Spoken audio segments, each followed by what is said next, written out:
Hello and welcome everyone to the last podcast for day 42, chapters 56. In this podcast, we're going to cover Objective 4. We're going to talk about these various factors here: biological magnification, pharmaceuticals in the waterway, greenhouse effect, carbon dioxide, global warming, and ozone. All of these things have one thing in common, and they're all the result of human involvement and what we have done to harm the environment. All right, on that cheery note, let's go ahead and get started here with this final podcast.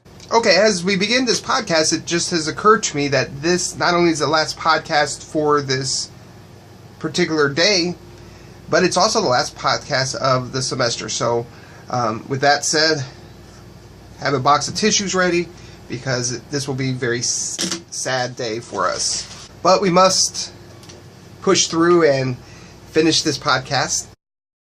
So let's begin today's podcast with biological magnification. When you first look at this word, you might think this should have been in an earlier chapter, thinking about microscopes and how we look at things that are very small.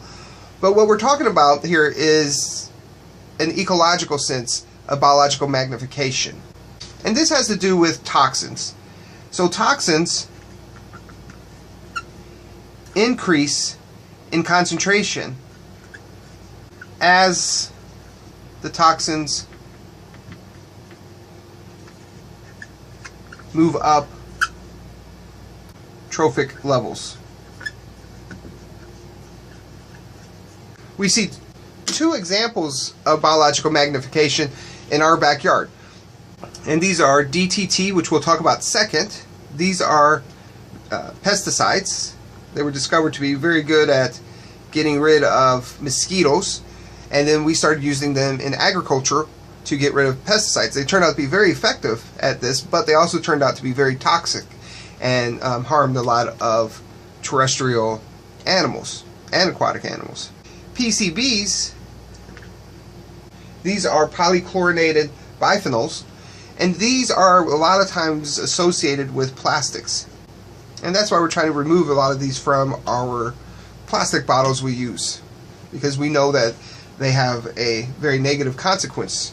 So let's talk about biological magnification in terms of PCBs first. And if we look in the Great Lakes, one thing we know is that there is a top predator called the herring. It's a bird. And we know that if we look at their eggs,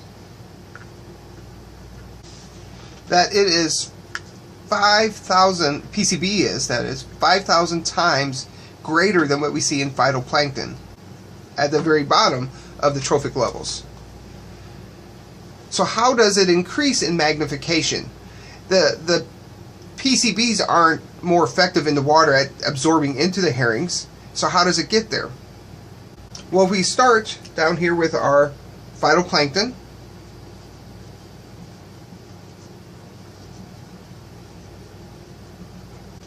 We know that there is about 0.025 parts per million of PCBs in them. So not a lot, but it turns out, it doesn't seem like a lot, it turns out that is quite a bit. But as we move up the food chain here, or the trophic levels, the energy transfers to the next level, the zooplankton. So now the zooplankton will eat the phytoplankton. And if we measure the amount of PCBs in the zooplankton, we'll discover that it's 0.123. So this is an example of biological magnification just at this one level. 0.123 parts per million. And then a fairly small fish called the smelt, again it's a small fish, will have about 1.04 parts per million in them. As you can see, going just from the phytoplankton to the smelt, we've gone quite a bit up. Now, running out of room here, but we'll draw it this way. The next thing is we have lake trout, which eat the smelt. And the lake trout will have 4.83 parts per million of the PCBs. And now the herring, they will eat the lake trout.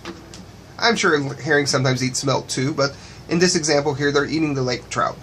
And now by the time it gets to the lake trout, the herring, it is now 124 parts per million in the herring. So we've gone from 0.025 parts per million in the phytoplankton all the way up to 124 parts per million in the herring. And the reason that this magnifies in this way is that as you move up the trophic levels here, this toxin accumulates. It's very difficult for these organisms to excrete these organic compounds that are accumulating them. They will accumulate in the muscle tissue, in the fat tissue, in all of these organisms. And so as a herring eats a lake trout that has a lot of this toxin already built up in it, in its fat tissue and its muscle tissues, and the more and more of it eats, the more and more of this PCB that will accumulate in the herring's muscle tissue and fat tissue. As a result, when it has progeny, and we look at just the eggs, it transfers some of those toxins onto its offspring.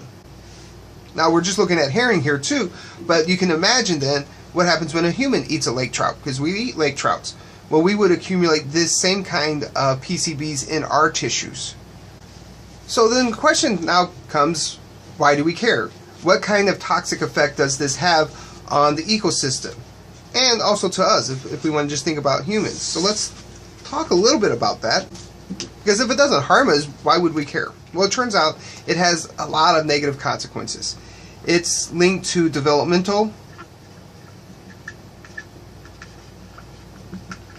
delays, and this could be in humans. There's been some links to some neurological defects. It's also linked to various other animals and their ability to produce offspring, viable offspring. It's also thought to be a carcinogen.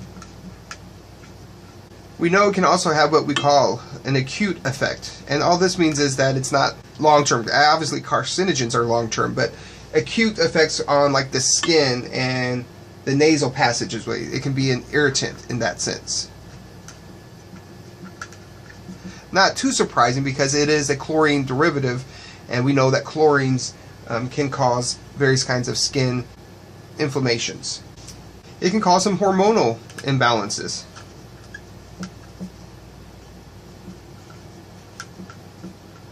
It can affect our immune system.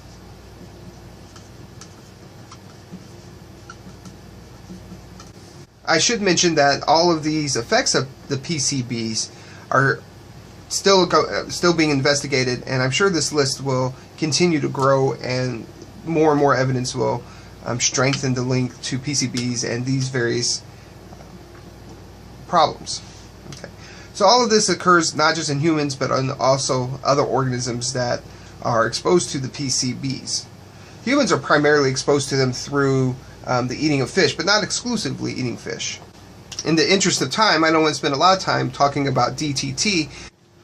One thing I do want to say, though, is that it works much in the same way that we talk about PCB. It accumulates in tissues as you move up the trophic levels. And one thing that was discovered was that in various predatory birds, so these are larger birds, this affected the calcium of the eggs, and so when they had eggs which were weaker because of the lack of calcium, and so when they sat on the eggs to incubate them, the eggs would just break. So this had a clearly negative consequence on those birds as they tried to reproduce. A really important person in getting DTT's banned is Rachel Carson.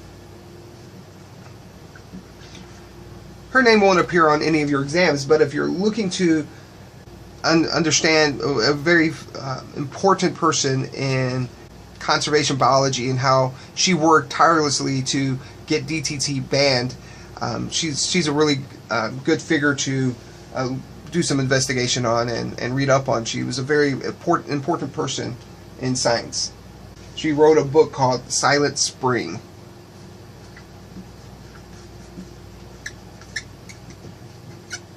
She's one of my all-time favorites in science. The next thing we want to talk about are pharmaceuticals and how they can cause problems.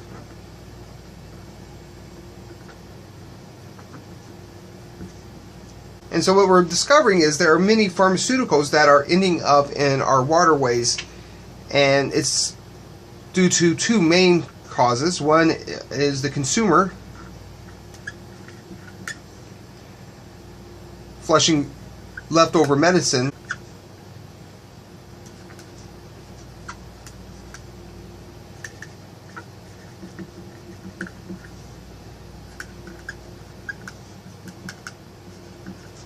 down the toilet,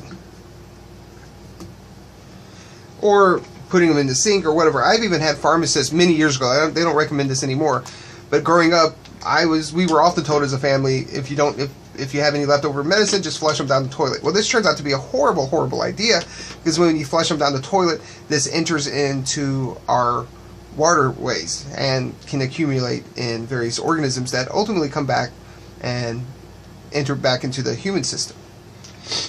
We also have problems from the various pharmaceutical companies.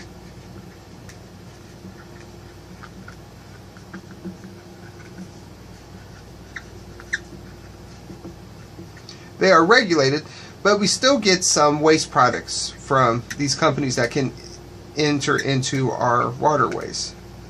And a third way, I said there was only two, but coming back to flushing things down the toilet, some of these chemicals, as we use them, we excrete through urination, so we urinate some of the leftover product that's unused.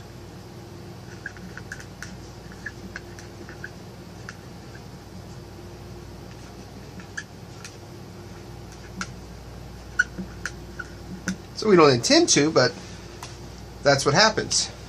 Alright, well, I'm going to mention a fourth.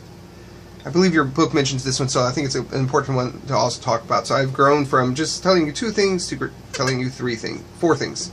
It's very common in agriculture for livestock to be given certain kinds of drugs to increase their growth and their marketability. So we have agricultural pharmaceutical waste too.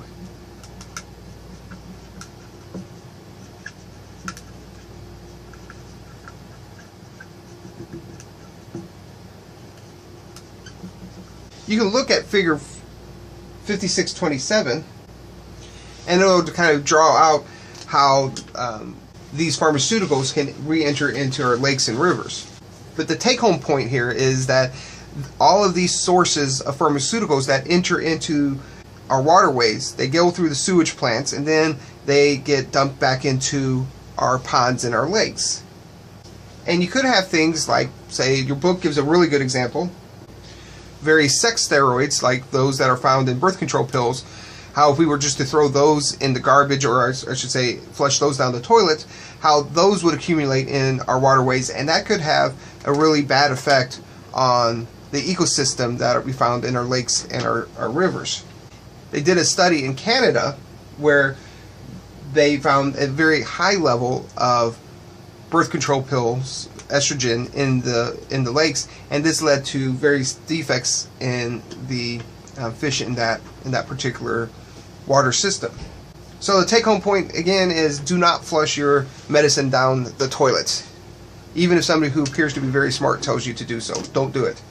All right, the next thing we want to talk about is the greenhouse effect.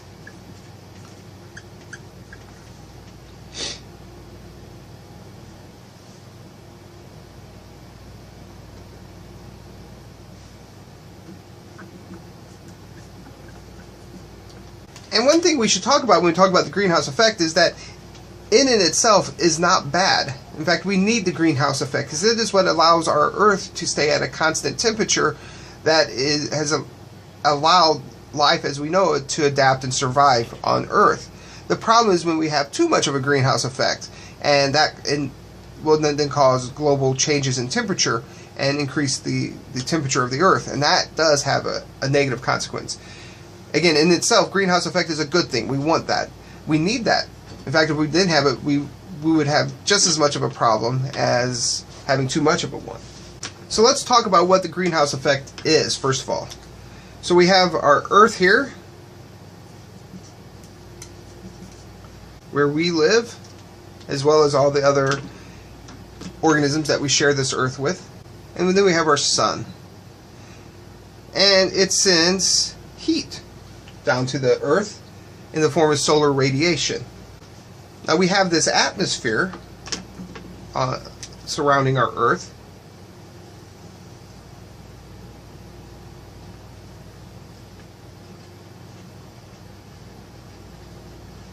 This atmosphere does a lot of things. It protects some of the sun from ever entering it, so some of this is bounced back off, but most of it enters Earth. Very small amount doesn't make it here. Most of it does penetrate the atmosphere. Then what happens is the radiated heat that comes into the Earth will now bounce off and leave our solar system. I'm sorry, leave our atmosphere. Now some of this radiated heat, as it moves up to the atmosphere, will bounce back. It bounces back because of the various greenhouse gases we have in the atmosphere, like CO2 and other ones as well. Water also turns out to have a good greenhouse effect, so the water vapor in the air. So we get some, and it turns out that this that comes back to the Earth is really important because this helps stabilize the Earth's temperature. In fact, if we didn't have this, the average Earth's temperature would be minus 18 degrees if we didn't have this here bouncing back of the solar radiation. So it's really important that we have it to maintain this temperature. Now the problem comes when we have too much CO2 in the atmosphere. And when we have too much CO2 in the atmosphere, we have too much of this. I'm going to draw this in a different color. I'm going to draw it in red here. We have too much of the CO2, the radiation, the solar radiation, bouncing back to the Earth, and less of it exiting the Earth. So let me go over this again real quick. Greenhouse effect, in its natural way, is a good thing because it maintains our temperature. If we didn't have it, we'd have a very frigid minus 18 degrees Celsius, and so it's a good thing. And the reason we have it is that the solar radiation that bounces back from the Earth, some of it is caught by the greenhouse gases and sent back to the Earth. It bounces back to the Earth, and this keeps our Earth at a constant temperature that we have, that life is adapted to. However, when we have too much CO2 or other greenhouse gases in the environment, we have too much of the radiation that's coming to the Earth, that's bouncing back up to the atmosphere, getting sent back to Earth, causing an increased temperature of our Earth. And so let's think about some numbers here real quick. And maybe I can write them right up here on top. So pre-1850, scientists believed that the amount of CO2 in the atmosphere was about 274 parts per million. In 1958, in a study in Hawaii, they determined that there was about 316 parts per million.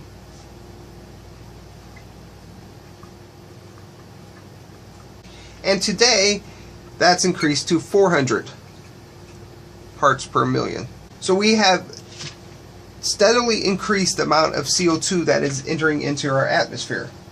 CO2, as well as the other increased greenhouse gases in our atmosphere, scientists believe is what is causing this increase in global temperature.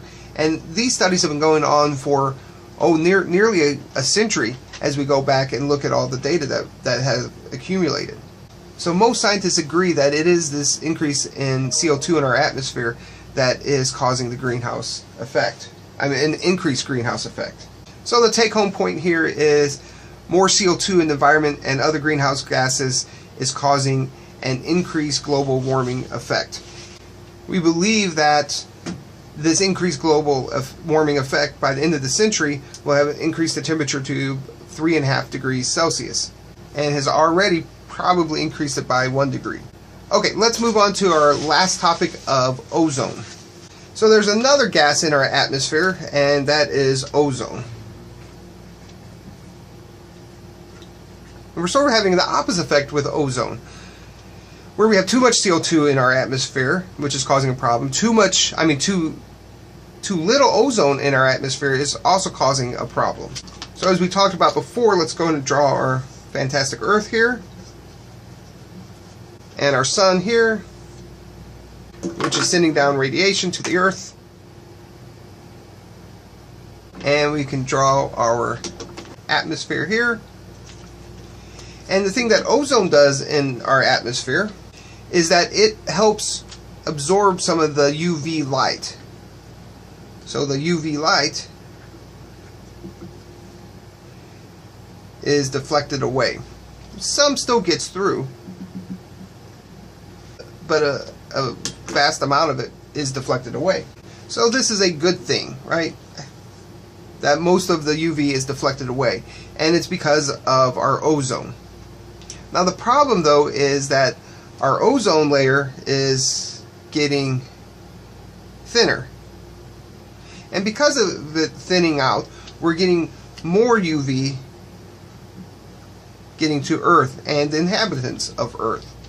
UV is a known carcinogen, so ultraviolet light is a carcinogen. And so because of this, we are seeing an increased risk of cancer, particularly skin cancers. So why is the ozone getting smaller? There are several reasons for this. The chlorofluorocarbons, CFCs, let's write those here, CFCs. This is primarily found in things like air conditioning, coolants. They have been largely replaced because we've recognized the problem of them. And they will interact with the ozone and convert the ozone into oxygen, so O2, which isn't as effective at getting rid of the UV light. If you want to look at a kind of a frightening picture, it's 5631. Let me write that here, figure 5631. In this picture you'll see what the ozone layer looked like in 1979 and what it looks like today in 2012. And what that's showing is this hole in the ozone layer above Antarctica. And in 1979 we recognized that there was this hole, which was concerning and alarming. And today it is much, much larger, as you can see in that figure. Luckily, we have recognized the problem with this, and many countries since the late 1980s have done things to reduce the amount of CFCs being used, and so this is having a positive effect. Now, it's hard to know how long it's going to take before we see this hole kind of fill back up, or if it ever will, but the main thing is we want to make sure it doesn't keep expanding. Alright, well that ends this final podcast of this day for chapters 56. It is also our last podcast of the semester. I thank you for watching, and I wish everyone the best of luck as you move forward with your careers and your time here at CMU. If you ever have any questions or concerns as you're moving forward, please contact me, and I'll be happy to help in any way possible. Good luck to you as you study for the exam, and have a great break. Bye.